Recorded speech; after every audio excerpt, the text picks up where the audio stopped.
전설적인 미래학자 레이커즈 와일은 진화를 점점 질서가 높은 패턴을 창조해가는 과정이라고 설명하였습니다. 그리고 그는 이 개념을 구체하기 위해 진화의 시기를 다음과 같이 6시기로 개념하였습니다. 이 개념에 의하면 각각의 시기는 이전의 정보 처리 방법을 이용해 더 높은 단계 우의 기법을 확보합니다. 각각의 시기는 패러다임의 전환을 통해 진화를 지속할 수 있는 방법을 만들어내는 것입니다. 제1기 정보가 원자 구조의 저장.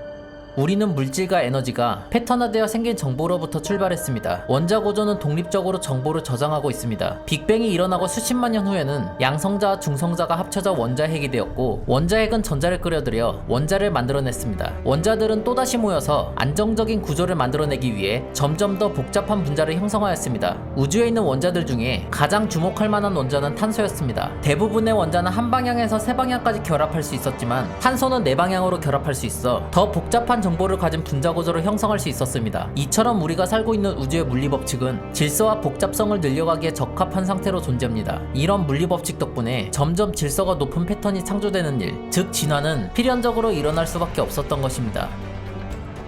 제2기 정보가 DNA에 저장.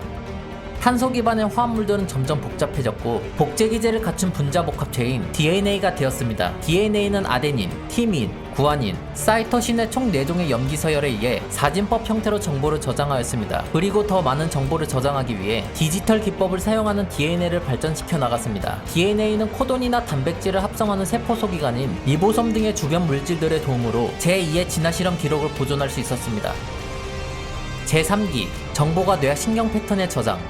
DNA 분자들의 염기 배열의 일부 섹션들은 단백질과 다른 화학 물질을 만드는 일을 합니다. 따라서 정보가 정교하게 인코딩되어 있는 DNA는 프로그래밍 되어 있는 설계도에 따라 유기체를 만들어냈습니다. 커뮤니케이션과 의사결정을 수행하기 위해 점점 빠른 속도로 감각기관과 신경계를 만들어냈고, 행동 양식을 조율하기 시작하였습니다. 신경계를 구성하는 뉴런들이 한 곳에 집적되면서 뇌도 형성되었죠. 뇌는 패턴을 인식하기 시작했고, 점점 진화함에 따라 추상적인 것을 떠올리거나 이성적으로 사고하는 능력도 갖추게 되었습니다.